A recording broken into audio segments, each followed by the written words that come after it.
I thought we will talk a little bit about molecular testing in lung cancer, why it's important, how can we incorporate it, and then focus on a few actionable but rare mutations in lung cancer. So without further ado, I'll get started. And with the next 20 to 30 minutes, talk a little bit about the data, and then we'll turn it over to cases. So thank you for submitting them. And I really look forward to discussing them with you. As you all know, 5-year survival for stage 4 lung cancer has tremendously improved. It's gone from less than 5% to greater than 25%, thanks to advances in targeted therapy as well as immunotherapy. This is based upon an improved understanding of the biology of lung cancer. And the question in our clinics is really no longer who should get immunotherapy or who should get targeted therapy, but rather who can avoid chemotherapy. And you can see some of the data here in terms of the incidence, in terms of the mortality in both males on top and females on the bottom. And this is really accelerated based on the understanding of the biology of non-small cell lung cancer. And this is where we are. For at least non-small cell lung cancer, non-squamous histology, we're able to dissect pieces of the pie. We know that there are certain actionable mutations that are listed here. These are the big 7 biomarkers with available targeted agents that are FDA approved in the first-line setting. And you can see that even though lung cancer is very complex, we've made tremendous progress in the delivery of personalized therapy. For example, for EGFR, we have 5 drugs available now, and the same for ALK. And now we have very small subsets of cancer, including NTRK and RET, that have more than 2 or 3 drugs available at any given time. So tremendous progress, and it really behooves us to think about molecular testing and personalized therapy in lung cancer. So not only these targets, but there are other targets that are now actionable. For example, EGFR exon 20, not 1 drug, but 2 drugs are available in the second-line setting. And then KRAS G12C, as many of you are aware, is an immediately actionable target, not in the first-line setting at this point, but definitely second-line setting. And just to give you a flavor of how fast the field is moving and how quickly it's changing, during the pandemic, we've had several approvals. You know, this is a partial listing of approvals, not including drugs for small cell lung cancer and other immunotherapeutics. I've just focused on targeted therapy.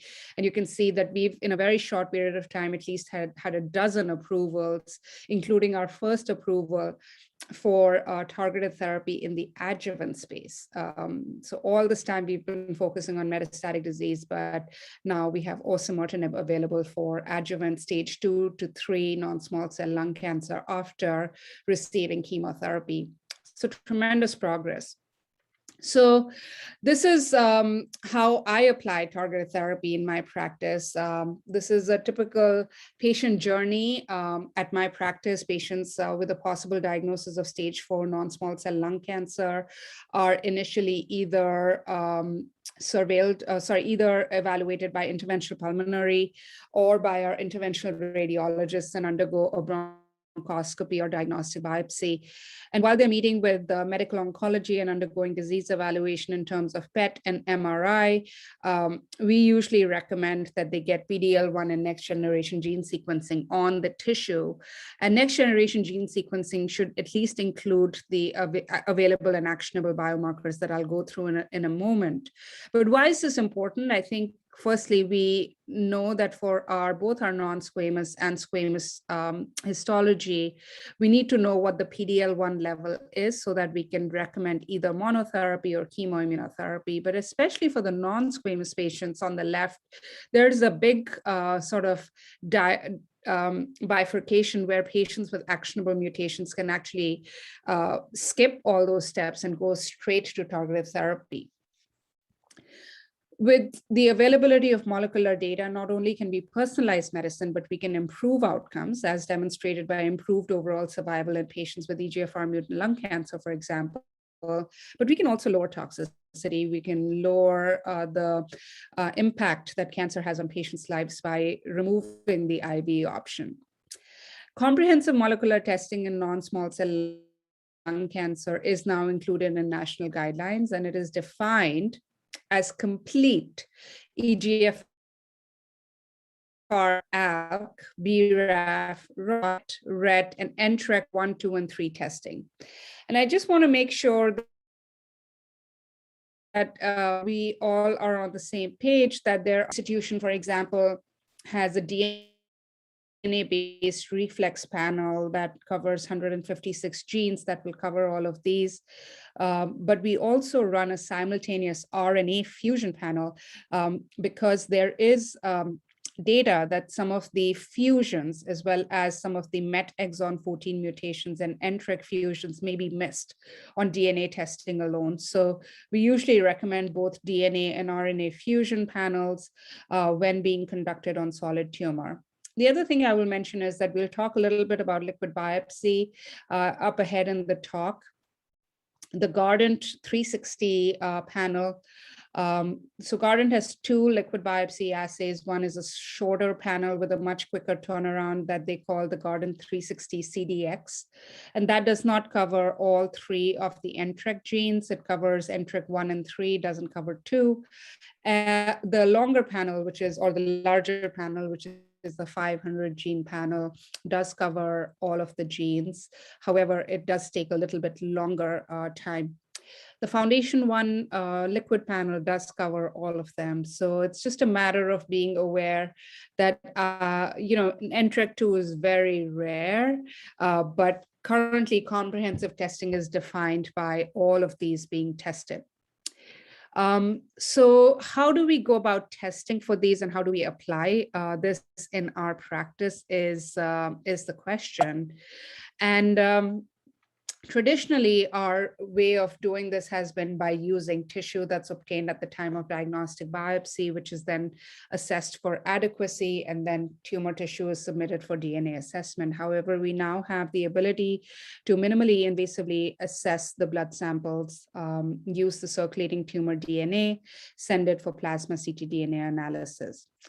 How do I apply this in clinic? And I want to leave you with a very simple algorithm that has now actually made its way into national guidelines. So when a patient with newly diagnosed lung cancer presents to me in clinic, one of the first things that I ask is tissue available? More so for my non-squamous, non-small cell lung cancer patients. And this is an important question for me because I often see a lot of second opinions, and the tissue may have been sent by an outside physician to another lab, or sometimes it may be exhausted. And if it is exhausted, and let's say we are thinking that tissue is not available, or at least it's not at Penn, my next step is I will proceed with plasma ctDNA, NGS, or genotyping. If I find a mutation, I usually act upon it and deliver therapy. If no mutation is found, then really the question is, what am I missing? Even if it's a patient with a smoking history, I do go in and I repeat the tissue biopsy because, as you know, BRAF mutations, MET exon 14 skipping mutations, and others can also occur in patients with a history of smoking. So I think we should not limit our testing to a particular phenotype and make every effort possible, especially in cases when ctDNA is negative. If tissue is available, I think we have many more approaches. For example, one of the approaches may be to go ahead with concurrent testing, and that's usually in patients where tissue is adequate, meaning that if tissue is enough for analysis, and our pathologists at our center actually give us an indication right on the path report that yes, there is enough DNA for analysis. So in those situations, you can still go ahead with concurrent testing, ordering both tissue and plasma, because there is a lot of data to say that even if you order tissue testing, you can detect many more mutations with plasma if in case your tissue fails. The other option would be to proceed with tissue testing first, recognizing that it may take a long time, right? Tissue testing does take a longer time. The turnaround time is usually 2 to 3 weeks. So if we wait for tissue testing, and then if it comes back negative, then we're adding more time at the back end to then get plasma. So it may be a time issue. And then the third option is also to do plasma ctDNA first and then implement tissue testing right after that, again, recognizing that if plasma ctDNA is negative, we're again adding time. If tissue is available, but my pathologist tells me it's actually inadequate for testing, I usually follow the approach that I use if tissue were unavailable. So I always start with plasma first in those situations. This has made its way into national guidelines as well as some papers recommending strategies for testing. With that, I'd like to turn over to a few new approvals as well as treatment of patients with, less frequent actionable alterations. So the first one we'll talk about is ALK TKIs. So, this is obviously a very important subset. It's a small subset. It accounts for about 2 to 4% of all non-small cell lung cancer patients, often seen in never smokers. And we now have 5 drugs, 2 of which have been around, I should say alectinib really became the standard drug because it was the first drug to be compared to crizotinib in the first line setting in a trial called the Global ALEX trial. That's depicted on the left, where we saw data with a median progression-free survival not reached with alectinib compared to 11.1 months with crizotinib at the time that it was reported, with a really significant hazard ratio of 0.47. You can see that it was updated in 2018, and at that time we saw a progression-free survival of 34.8 months. I mean, that's close to 3 years, and that's progression-free survival, just remarkable data. And given this data, it quickly became adopted as the first-line setting. And most recently, we saw data on brigatinib, which also compared its use to crizotinib in the frontline setting. And you can see, again, very impressive hazard ratios of 0.49. Again, both of these are PFS data looking very impressive. Very recently, lorlatinib has been approved. It's a 3rd generation ALK TKI that's been approved in the frontline setting. Now, this trial also compared, this is called the CROWN trial, also compared it to crizotinib in the frontline setting. Hazard ratio is actually very impressive for progression-free survival. You can see it's 0.28. PFS median not reached, and you can see, the 50% mark is not even reached. I mean, we can't even say that this is going to be 36 months. It's probably going to be longer. However, skeptics or critiques of this trial include that lorlatinib has been compared to now not a current standard. It should have been either compared to alectinib or it should have been compared to brigatinib, because that's what really we've been using in the frontline setting. But regardless, having said that, really impressive data here. If we move on,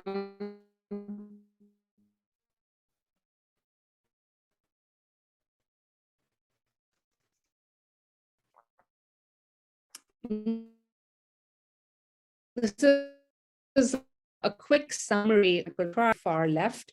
Then we had ceritinib, which had a significant side effect profile, including LFT abnormalities. And then we have ALEX with alectinib, brigatinib, and then lorlatinib.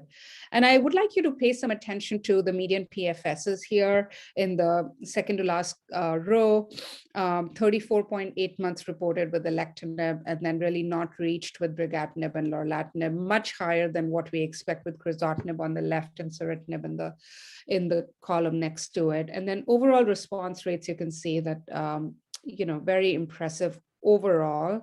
This is probably one of the TKIs that gives us such brisk, robust response rates. Even with EGFR TKIs, we see response rates in the 70 to 80% or 60 to 80% range, but this is much higher and just very impressive data. ALK is atypical compared to the other, let's say, EGFR or BRAF or MET, that there seem to be, with the fusions that we'll talk about, there seem to be significant cumulative incidence of CNS Mets. And these tend to be highest in patients with ALK compared with other receptor tyrosine kinases. So it's important to have data and activity with other agents and CNS activity with agents. So on the global ALEX study on the left, you'll see that the incidence of CNS progression was much lower with alectinib. And on the Alta-1 study, you'll see that survival without intracranial disease progression was much better with brigatinib as compared to crizotinib. So these drugs have very high intracranial penetration. And the same on the Crown study with lorlatinib, that intracranial time to progression by best intracranial response. It's just spectacular. I mean, very few patients here, but you can see hazard ratio is 0.07. I mean, lorlatinib is extremely effective in the CNS. So this is just summary of the trials, but I added a row on intracranial activity, and you can see 81% intracranial activity with alectinib, 82% with lorlatinib, and many of these patients can actually avoid stereotactic radiation, especially if they present with asymptomatic brain mets and small disease, can certainly begin with the first-line TKI. Some side effect profile differences. All three drugs are approved in the first-line setting. So we have alectinib, which usually is associated with anemia and LFT abnormalities. There may be some peripheral edema. It's important to remember that brigatinib is associated with early pulmonary toxicity. So there's actually a dose recommendation that you start with 90 a day for a week, and then you increase it to 180.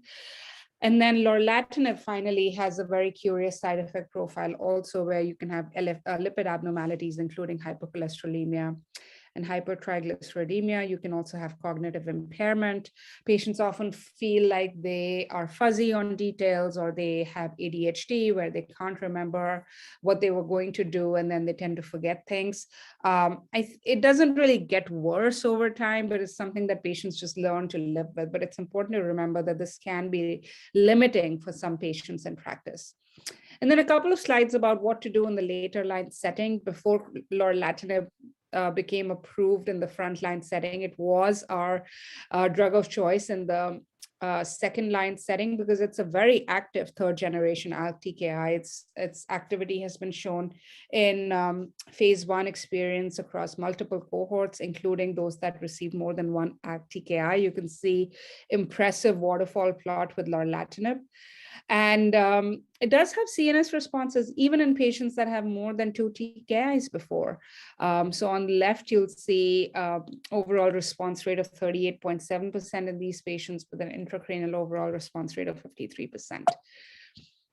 So how do we sequence ALK therapies? And this is what how I tend to think about ALK. Pre-2017 or pre-alectinib, first generation TKI was king, and we used to use crizotinib and then use alectinib, ceritinib, or brigatinib upon progression. However, in the post 2017 era, we now have 4 ALK TKIs that are available for the frontline setting. Nobody uses crizotinib in the first line setting anymore, but definitely can use either alectinib, brigatinib, or lorlatinib. We have to just decide what's best for our patient given the side effect profile. And then you could use, depending on what agent has been used, can come in with lorlatinib in the second line setting, or could also come in with chemotherapy. There's a lot of data to support continuing a TKI. I won't say a lot of data. There's data to support continuing a TKI with chemotherapy, and absolutely no real data to guide use of immunotherapy in this setting. Moving on, a quick few slides about ROS1. ROS1 testing is currently recommended for all patients with non-squamous histology. There are different ways to test for ROS, so I thought I'll spend just a couple of minutes here. You can use a FISH break-apart probe, but it can underdetect some different variants called the FIG ROS1 variant. IHC for ROS1 is actually not recommended. So IHC for ALK can be used, and it's actually okay to use that even to prescribe therapy, but IHC for ROS1 is actually very hit or miss, and follow-up confirmation is necessary, associated with a lot of false positives actually. NGS assays can be used, but as I said, some NGS assays may miss fusions. So if an NGS assay is being used, both DNA and RNA sequencing should be used. And then targeted PCR is an option. However, targeted PCR basically looks for one particular kind of fusion and may miss novel partners of ROS1. Here is a summary of all the data and trials for ROS1. I would like you to remember two things. Crizotinib is still a very relevant drug for this fusion. You can see response rates of the 72% range. And entrectinib is the new player on the block with a response rate of 77%. You can see duration of response very similar for both crizotinib and entrectinib. Entrectinib does have a different side effect profile where it does cause edema.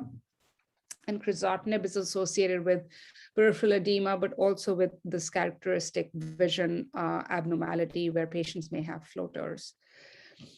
In the later line setting, once patients have progressed on crizotinib, obviously chemotherapy is a reasonable approach, but there's emerging data that a drug called repotrectinib may actually be helpful in patients in ROS1 altered non-small cell lung cancer in the resistant setting, when especially they have this mutation in ROS1 called the G2032R mutation. This drug seems to be very active, and as you can see, the waterfall plot, many responses seen with this drug compared to very few with lorlatinib. So I think it may be worth sequencing these patients upon progression after crizotinib or even entrectinib.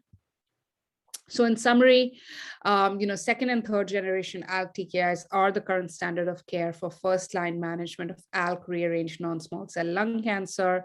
Now we have three drugs, alectinib, brigatinib, and lorlatinib.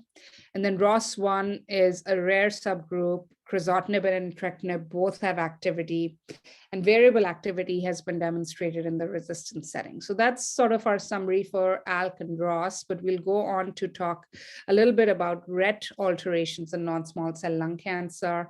And, RET is a very interesting fusion protein, as well as a RET mutation, because it's been implicated in many different cancers.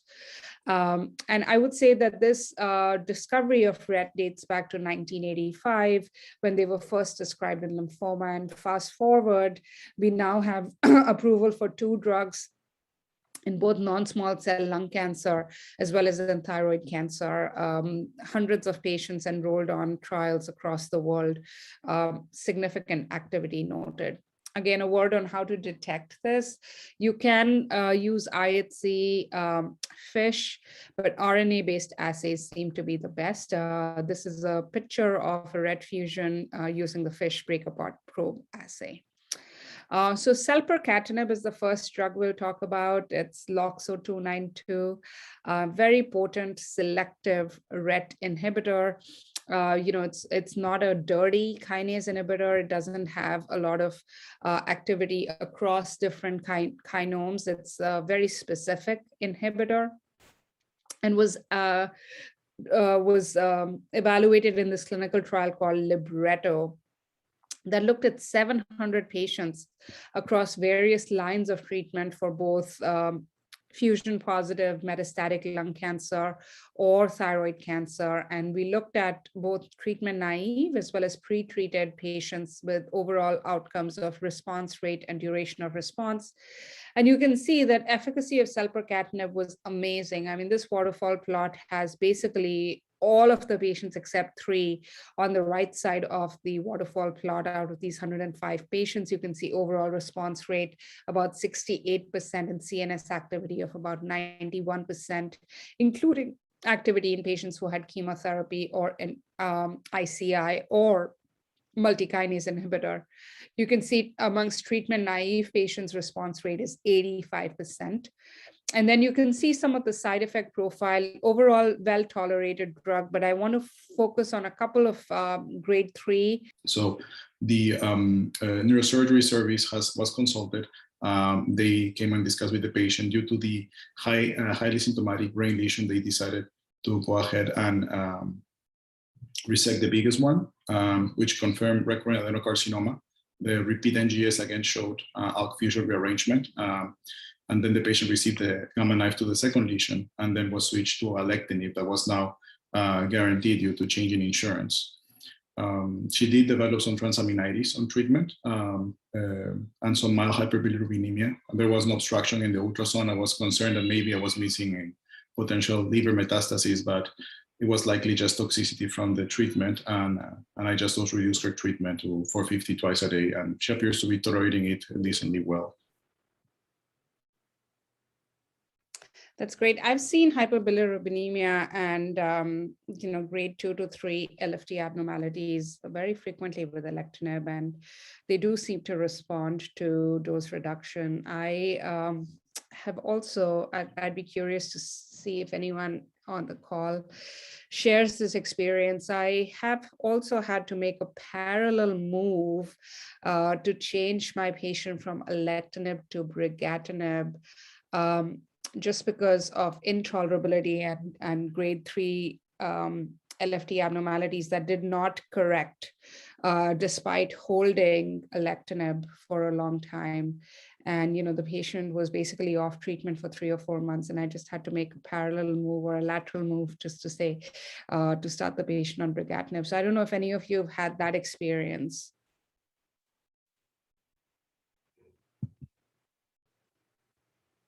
Not the liver enzymes. Actually, I was lucky that I did not have that many patients with liver enzyme abnormality, but I have a lot of patients complaining about weight gain, that really uncontrolled weight gain, that we tried everything to get their weight loss, and it's a trouble when you have somebody who's already starting big and now getting bigger and bigger. So what do you do in this situation? Dose reduction, or you switch?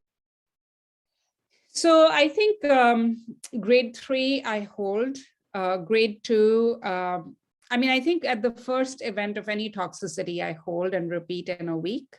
If they've gone to grade 1, then I will either lower the dose if the highest toxicity was grade 2, or I would continue to hold till they normalize if they were grade 3 or higher, just because I worry about toxicity recurring. But if they don't correct, I do make the change now that we have other options such as brigatinib, which don't seem to have LFT toxicity. I have a question for you, since we're talking about testing more than the treatment. You already did the study with the concurrent testing with the liquid as well as the tissue. Did you see a lack of ALK detection on the liquid biopsy compared to the tissue biopsy? So this is a well-known fact that fusions may be missed by liquid. We actually did not find that in our testing, because we do an RNA fusion panel. And in fact, your question is about liquid, but we did not really miss ALK fusion on liquid when it was detected on RNA fusion panel. We were able to, the concordance was pretty high. Okay, because I did have a situation that I had a young lady who's like 32 and was almost bilateral disease, massive. It's like miliary disease in both lungs, and definitely I went immediately for the liquid, which I still do actually concurrent to. So hoping that I'll get the result in few days, because the patient was almost about to be intubated, and the liquid came negative, and I waited for the tissue, which came positive for ALK. And immediately we started treatment, and within 6 days she was out of the hospital with no oxygen. So wow, that's amazing. And ALK IHC is actually very helpful. I find that our lab has stopped doing it, but we were doing it till at least 2 years ago, and it used to be really a quick screen to say positive or negative within a few days, and then you could start treatment. But we haven't been using that. I don't know if your lab is using it. It's for ALK, IHC is pretty reliable. no, I did not do a IHC. I sent with liquid biopsy, which one of the prominent company that you did this study with, I'm not going to mention names, which I still use them, I trust them, but they missed that case, which I'm not happy about. And there have been reports, there's been papers published saying that ALK fusions can be missed by these companies. I'm just saying that, it was a really helpful thing for us to have when our lab was doing ALK IHC. Because as soon as we would get PD-L1, we would get ALK at the same time, and we could start treatment, while we are waiting for the liquid biopsy or the gene sequencing. No, but your point is well taken. I have a question, Dr. Agarwal. So I was just thinking, in solid tumors which are not curable, we try to use all the available drugs in a sequential fashion in order to improve the overall disease-free and overall survival. So I was kind of curious to know what's your opinion. Is it not more rational to use the first generation, then whatever mileage you can get, then go on to the second generation, and then ultimately the third generation lorlatinib? So what's the data regarding the the progression-free survivals of each step of treatment, as opposed to like post 2017 options, which includes you go straight to the second or third generation, then after you fail that, you go on to the chemotherapy option? Just Yeah, I think that's an excellent question. I think ALK is a very unique subset in terms of CNS progression seems to be the biggest thing. And we find that a first generation ALK TKI such as crizotinib really does not have much in the way of intracranial penetration at all. Even if it controls the disease, it only controls the disease for 11, 12 months. When we are seeing a tripling of progression-free survival with a PFS of about 37 months or 34 and a half months with alectinib, along with significant CNS benefit, I think it just behooves us to say we should come in with the best treatment and not try and sequentially use treatments to add up the math, just because best in this setting